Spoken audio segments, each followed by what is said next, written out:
30 रुपए जो पेट्रोल ले रहे हैं उसका भाव हम 15 रुपए लीटर करेंगे। अब मैं डीजल पेट्रोल को भी 5 साल में समाप्त करने का मैंने मिशन हाथ में लिया। इलेक्ट्रिक स्कूटर हमने लाई, इलेक्ट्रिक कार लाई, इलेक्ट्रिक बस लाई, अब इलेक्ट्रिक ट्रक आ रहा है, इलेक्ट्रिक ट्रैक्टर आ रहा है। और अब देश की जनता एयर कंडीशन बस में घूमेगी, टिकट रेट 30% कम होगा। और मैं अभी स्विट्जरलैंड गया था, ऑस्ट्रिया गया था, वहाँ बाहर निकलने के बाद हवा लेता था तो ऐसा लगता था कि मैं रसगुल्ला गुलाब जाम खा रहा हूँ। और यहाँ रहते तो दिल्ली में जाते 3 दिन में इन्फेक्शन हो जाता है। नागपुर में अभी मैंने एक बर्ड पार्क बनाया, वहाँ आम के पेड़ लगाए, जामुन के सब फलों के पेड़ लगाए, पर नियम बनाया कि कोई इंसान इसको नहीं तोड़ेगा। ये जो पेड़ होंगे ये केवल पक्षियों को फल खाने के लिए होगा। ऐसा बर्ड पार्क अब हम तैयार कर रहे हैं ताकि पर्यावरण के दृष्टि से हम उनकी भी रक्षा करें। मुझे और एक खुशी है कि हमने जैसे पेड़ों में काम किया है, विशेष रूप से काफ़ी बड़ी लिस्ट मेरे पास है कि क्या क्या काम किया, पर अभी हम लोग ऑलरेडी नर्सरीज में और तैयार कर रहे हैं और बड़े प्रमाण पर ये पेड़ लगाने का काम करेंगे। इसके डिटेल्स मैं आपको सबको जरूर दूंगा हमारे वेबसाइट से। पर इसके साथ साथ हम पर्यावरण की रक्षा करने के लिए और भी इनिशिएटिव हमने लिए है। हमने बाम्बू, मैं आग्रह से कह रहा हूँ कि रोड के बाजू में बाम्बू लगाइए। कुछ जगह तो बाम्बू की ऐसी टनल, जो पेंडॉल तैयार हुआ है ऐसी टनल तैयार हुई है। और बाम्बू ये सबसे ज़्यादा कार्बन डाइऑक्साइड लेता है। रोड पर डीजल और पेट्रोल के कारण प्रदूषण होता है, और अब प्रदूषण को बचाने के लिए हमको अब बाम्बू जैसे ट्री लगाएंगे तो हम बड़े प्रमाण पर रक्षा कर सकेंगे। और अब मैं एक अभियान चला रहा हूँ कि बाम्बू लगाइए अपने खेत में, और मैं 3 चीनी मिलें चलाता हूँ। और मैं मराठवाड़ा और साखर संघ को भी, वसंतदाता शुगर इंस्टीट्यूट को भी अपील करने वाला हूँ कि गन्ने के भाव से हम बाम्बू को खरीदी करेंगे। और ये जो कोयला है 16 लाख करोड़ का हम इंपोर्ट करते हैं, इसके बजाय हमारे थर्मल पावर प्लांट में हम बाम्बू यूज़ करेंगे। 1 यूनिट के लिए फ्यूल कॉस्ट जो होती है वो 1 रुपया 10 पैसे कोल की आती है। और गन्ने के भाव से अगर हमने बाम्बू खरीदे, हमने वैसे मशीन डेवलप की है कि हम बाम्बू का 3 mm से 20 mm तक के टुकड़े तैयार करेंगे, 18 mm तक, और वो बॉयलर में डालेंगे तो हमारे देश को ये 16 लाख करोड़ का कोल इंपोर्ट करना पड़ता है, इसकी ज़रूरत पड़ेगी नहीं। हमारे वेस्ट लैंड पर, हमारे 2 खेतों के बीच में जो धुरा बोलते हैं उसके ऊपर बाम्बू के पेड़ लगेंगे। और 1 एकड़ में भीमा बाम्बू जैसे लगता है, उसको 200 टन बाम्बू होता है। अभी पाशा पटेल के पास यहीं आपके मराठवाड़ा में उन्होंने करीब 50 लाख प्लांट तैयार करके रखे हैं। और वो किसानों को, सुधीर मुनगंटीवार जी ने, कल ही मेरी उनसे बात हुई, उनको मैंने 2 बातों के लिए आग्रह किया, उसकी योजना वो बना रहे हैं। एक कि बाम्बू के प्लांट जो है, बाम्बू की स्पेसीज जो है अच्छी, वो हम उसके जो सैंपल्स है वो किसानों को कैसे दें, उसमें कैसा कंसेशन दें, और जो बाम्बू तैयार होगा उसको किस प्रकार से मशीन देकर गांव के युवकों को उसके टुकड़े करके हम पावर जनरेशन के लिए यूज़ करें, ताकि ये कम से कम 1.5 से 2 लाख करोड़ की इकोनॉमी बनेगी और गांव के युवकों को इसमें रोजगार मिलेगा। हमने बाम्बू का वणी से वरोड़ा यहाँ क्रैश बैरियर तैयार किया है लोहे के बजाय, और अब मैं देश में उसका प्रचार कर रहा हूँ कि एक्सप्रेस हाईवे पे हमारे किसानों के बाम्बू का क्रैश बैरियर लगेगा।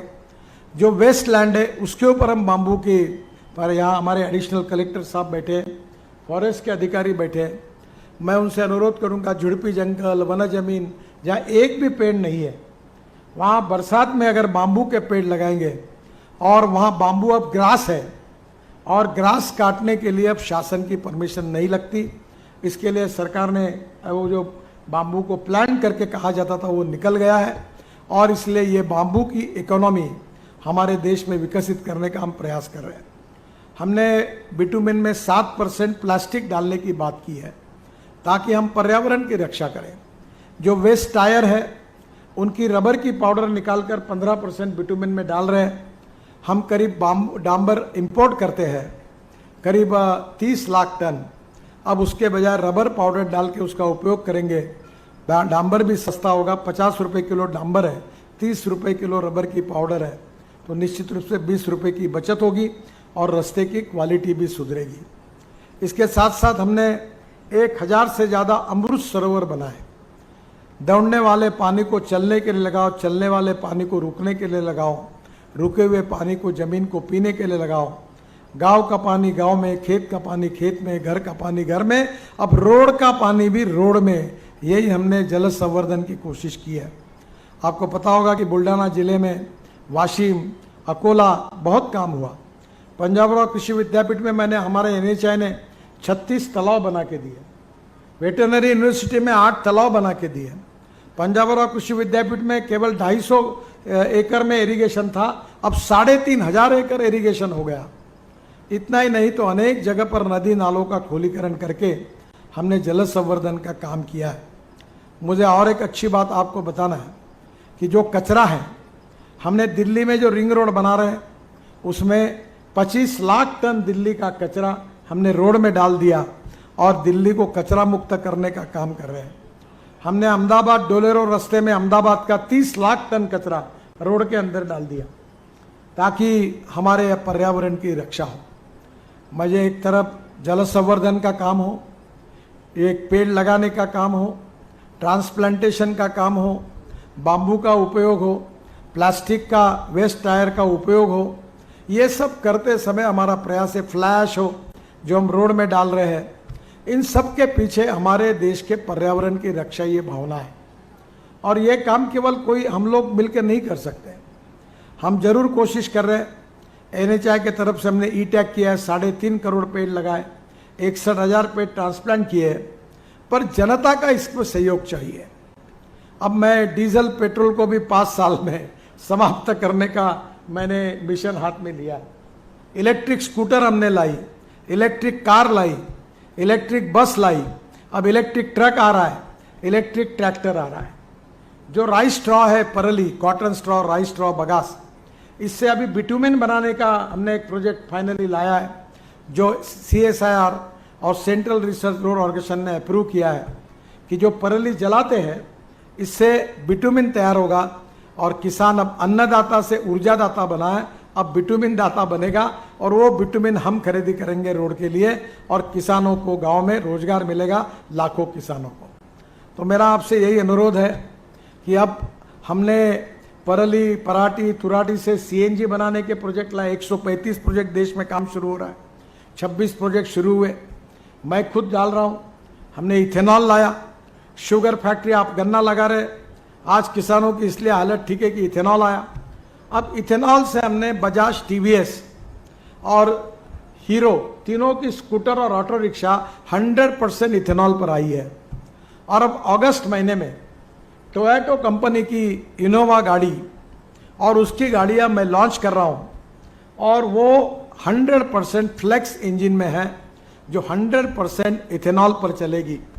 पेट्रोल का रेट 120 रुपये लीटर है, इथेनॉल का रेट 60 रुपये लीटर है। पेट्रोल डीजल के कारण प्रदूषण होता है, इथेनॉल के कारण प्रदूषण नहीं होता है। ये किसानों का ग्रीन फ्यूल है और इसके साथ गाड़ियां तो चलेगी। मैं एक ही बताता हूँ, आपका फायदा होगा। आप 120 रुपये जो पेट्रोल ले रहे हैं उसका भाव हम 15 रुपये लीटर करेंगे। जितना एवरेज आपको 120 रुपये के पेट्रोल में मिल रहा है उतना एवरेज आपको 15 रुपये पेट्रोल की कीमत जो है 15 रुपये, उतना लीटर का इथेनॉल का एवरेज मिलेगा और 40% बिजली तैयार होगी। अब मारुति सुजुकी भी गाड़ियाँ ला रही है। तो मेरा आपसे अनुरोध है कि अभी मैंने अपने यहाँ बेंगलोर में कोयले से मिथेनॉल बनता है उसका ट्रक लॉन्च किया, अशोक लेलैंड का, वो 25 रुपये लीटर है। और बेंगलोर में स्टेट ट्रांसपोर्ट की 20 बसेस डीजल में 15% मिथेनॉल कोयले से तैयार हुआ डालकर वो प्रोजेक्ट यशस्वी हुआ। अब मुंबई में, पुणे में मैं मिथेनॉल की बसेस शुरू करने की बात कर रहा हूँ, double decker bus, luxury bus, ताकि टिकट रेट 30% कम हो जाए। मैं एक योजना तैयार कर रहा हूँ कि हमारी ST की बसेस जो है, मैं बताता नहीं यहाँ के बारे में, पर देश में सभी स्टेट ट्रांसपोर्ट की हालत ऐसी है कि हॉर्न छोड़कर सब बस में बजता है। पर अब देश की जनता एयर कंडीशन बस में घूमेगी, टिकट रेट 30% कम होगा और गरीबों को अच्छा ट्रांसपोर्ट मिलेगा। इसकी भी योजना हम कर रहे हैं और प्रदूषण नहीं होगा।